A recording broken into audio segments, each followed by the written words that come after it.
Doa berbuka puasa sesuai sunnah. Ya akhi, tolong di-share. Doa berbuka dan mengawali puasa sesuai sunnah. Jazakallahu khair. Pertanyaan dari Irman San. Baik. Hadis riwayat Abu Daud di kitab yang sama. Ada dua jenis doa puasa yang disampaikan di sini. Pertama di nomor hadis 2357. Yang kedua nomor selanjutnya 2358. Sebentar. Jadi Abu Daud itu nama aslinya Sulaiman dari Sijistan, dikenal dengan Sulaiman As-Sijistani. Beliau ini hafal kurang lebih 500.000 hadis, dan bukan sekedar hafal ya, bukan sekedar hafal, tapi ringan sekali lisannya, begitu lunak mengucapkan hadis. Jadi kalau ditanya ini sahih, ini dhaif, ini palsu, ini enggak ada hadisnya. Tanyib, sampai-sampai Ibnu Qayyim Al-Jauziyah menyampaikan kalau dulu ada Nabi Daud mudah melunakkan besi dengan tangannya, maka ini Abu Daud mudah melunakkan besi dengan lisannya. Maka sejak saat itulah masyarakat mengenal beliau dengan kunyah sebutan Abu Daud. Paham sampai sini? Jadi bukan anaknya namanya Daud kemudian dikenal menjadi Abu Daud. Jelas ya? Baik. Jadi ada beberapa kunyah menunjuk kepada sifat. Jadi tidak semua yang Abu itu bisa menunjuk kepada ayah dari seorang anak pertama. Ya. Saya agak bahas sedikit. Jadi kalau ada ini, istilahnya disebut kunyah namanya. Kunyah. Saya pisahkan supaya tidak dibaca kunyah. Ya. Why? Kunyah. Kunyah. Nah, fokus. Ini bisa ditujukan pada seorang ayah yang dikaruniai anak pertama, baik laki-laki ataupun perempuan. Biasanya ada tradisi di Arab sejak zaman jahiliyah, tidak sekedar di zaman Islam. Tolong fokus di sini ya. Awas, saya ingin luruskan beberapa pemahaman di sini. Sejak zaman jahiliyah, masyarakat Arab punya tradisi cukup baik di sini sampai dilestarikan di masa Islam. Ketika seseorang kemudian mendapati anak pertama, maka ini kemudian dijadikan sebagai bahan bagian penghormatan. Untuk menghormati, dipanggillah nama orang ini dengan anak pertamanya, melekatkan pada nama ayahnya.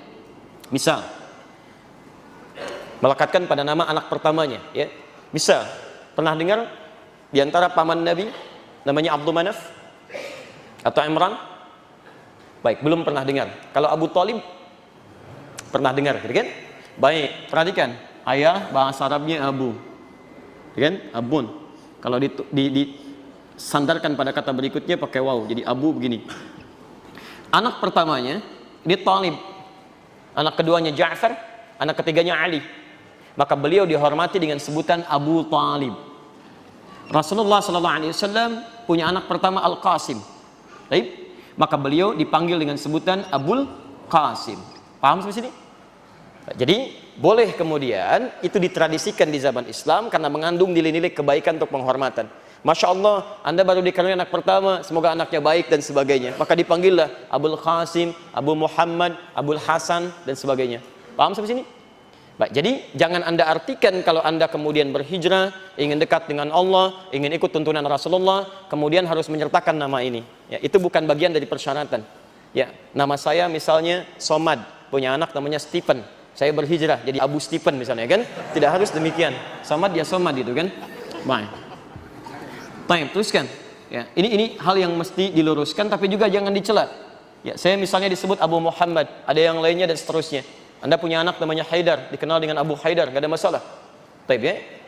Bisa juga sifat seperti yang ini. Sifat-sifat dominan yang melekat kepada dirinya. Bisa baik, bisa juga buruk. Jelas ya? Bisa baik, bisa juga buruk. Abu Daud, Abu Hurairah itu baik. Abu Jahal itu buruk, ya, dan seterusnya. Jadi Anda tinggal tambahkan Abu, Anda sebutkan kalimat setelahnya. Orang yang keseringan tidur, sedikit-sedikit tidur, kan? Di kamar tidur, di ta'lim tidur bahasa Arabnya naum, maka disebut dengan Abu Naum, baik ya. Orang yang sedikit gosok-gosok, dikenal dengan itu Anda. Hadis 2357. 2358. Yang terakhir itu ngarang.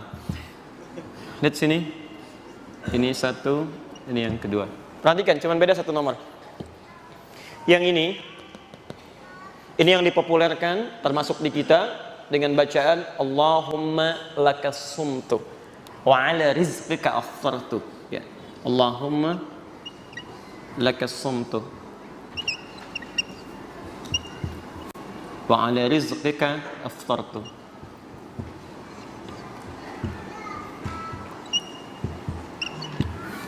Kus, pernah dengar doa ini? Atau ada tambahan riwayat lain, Allahumma lakas sumtu wa bika amantu dan seterusnya. Pernah dengar ini?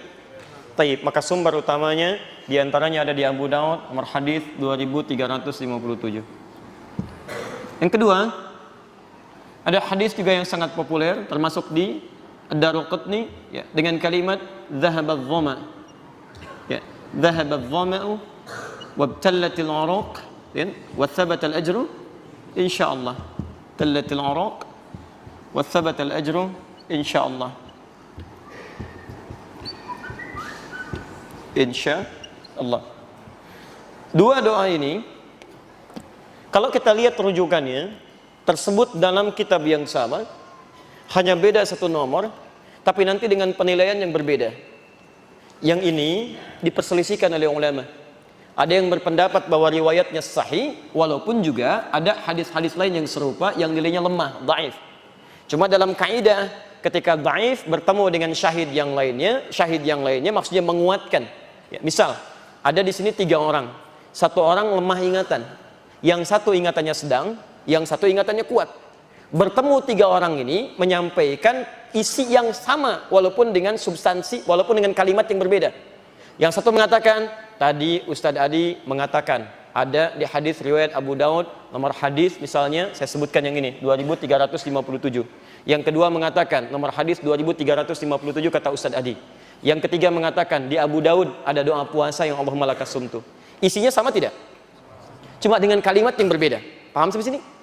Baik, maka pendapat pertama mengatakan bahwa doa ini pun bisa digunakan, dipandang baik karena dikuatkan oleh dalil-dalil yang lainnya, walaupun statusnya diperselisihkan. Ada yang menyebut di sini sahih, ada yang menyebut di sini dhaif. Paham sampai sini? Baik, ini satu. Yang kedua, doa yang ini juga tercantum dalam Abu Daud, termasuk di beberapa kitab yang lainnya. Statusnya ini tidak diperselisihkan, sepakat di dalamnya bahwa dia sahih statusnya. Tidak banyak masalah di sini. Ini sahih, tidak banyak persoalan. Ya, jadi tidak diperselisihkan. Kaidah mengatakan, kalau ada di antara dua petunjuk kepada kita, yang satu sekalipun bisa digunakan tapi masih diperselisihkan, sedang yang satu tidak ada perselisihan di dalamnya, maka yang tidak ada perselisihan dipandang lebih kuat untuk diamalkan. Jadi kalau Anda tanya kepada saya, mana yang digunakan? Maka saya mengatakan, sekalipun yang ini bisa dibacakan, tapi saya memilih yang ini untuk lebih diutamakan. Paham sampai sini? Maka saya katakan, dhahabadh dhama wabtallatil 'uruq wa thabatul ajru insyaallah. Paham sampai sini? Tapi kalau ada yang mengatakan Allahumma lakas sumtu pun, kita juga tidak harus menyalahkan karena sandaran dia ada, tapi kita katakan status hadisnya lebih lemah dibandingkan dengan yang ini. Paham sampai sini? Baik, jadi kalau saya katakan, boleh nggak saya baca Allahumma lakas sumtu? Halo, kalau tidak tahu katakan Allahu a'lam. Baik ya. Boleh nggak saya baca Allahumma lakas sumtu? Baik, secara fikih boleh dilakukan karena dalilnya ada, kan? Walaupun dia menggunakan hadis yang diperselisihkan, tapi dia bisa katakan ada kok yang mensahihkan, walaupun ada juga yang mendhaifkan. Tapi kalau saya katakan misalnya, mana yang paling dipilih? Lebih kuat mana? Dhahabadh dhama atau Allahumma lakas sumtu? Dhahabadh dhama. Maka ketika ada persoalan semacam ini, supaya kita keluar dari perselisihan, supaya keluar dari banyak perdebatan, lebih baik kita memilih sesuatu yang tidak banyak peluang di situ untuk dipersoalkan lagi. Paham sampai sini? Nah, jadi saya secara pribadi lebih menggunakan yang ini dibandingkan dengan yang ini.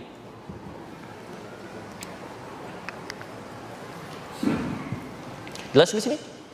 Baik. Jadi jangan sampai Anda berdebat hanya persoalan masalah ini gitu kan? Baik, jadi misalnya mohon maaf ya, mohon maaf. Sampai ribut, ya saya Allah malakas sumtu, saya misalnya dhahabadh dhama dan sebagainya. Ribut di situ saling mencela dan Anda menghilangkan esensi puasa Anda di situ. Bukankah mencela menghilangkan pahala puasa? Kan? Bukankah merendahkan orang lain, menghilangkan pahala puasanya, mengurangi kemuliaannya. Jadi sekali lagi saya tanamkan, kalau ingin bacakan doa puasa, yang paling kuat posisinya bacakan yang dhahabadh dhama. Tapi kalau ada yang membacakan Allahumma lakas sumtu, itu pun pilihan yang bersangkutan, kita tidak harus mencela atau merendahkannya. Paham sampai sini? Baik. Yang salah? Yang tidak berdoa pun sebenarnya nggak salah-salah juga gitu kan. Ketika dia makan, batal puasanya. Cuma dia kehilangan bagian dari sunnahnya. Jelas sampai sini ya? Jadi nggak baca doa aja nggak salah. Cuma dia tidak mendapatkan pahala sunnahnya. Jadi kenapa Anda kemudian mencela orang baca doa? Paham sampai sini? Baik.